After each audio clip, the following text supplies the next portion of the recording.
मला अंतिम टोकाचं आणि कठोर आमरण उपोषण करायचंय।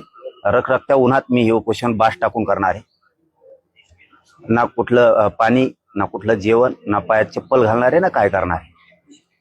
माझ्या शरीरात प्रचंड वेदना आहेत। या जीवाला मी तरसायचं तरी किती दिवस। त्यामुळं जे होईल ते होईल। उष्ण घाताचा बळी गेला तरी देवेंद्र फडणवीसांमुळे गेला, सरकारमुळे गेला।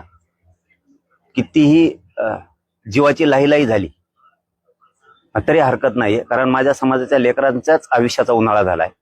तर आपण आपली का कदर करायची। ते उन्हात कुठेही होईल, ते जंगलात होईल, रानात होईल, ते कुठेही होईल, परंतु ते खूप कडक आणि त्या रखरखत्या उन्हात ते आमरण उपोषण होणार आहे। आणि त्या भूमिकेवरती मी आता ठाम आहे। आता शेवटी त्याच्यात किती त्रास होणार आहे, किती जीवाची लाहीलाही होणार आहे, किती कडक ऊन आहे, किती त्रास आहे, किती त्या वेदना होणार आहेत, याचा मी कसलाही विचार करायचं नाही ठरवलेलं।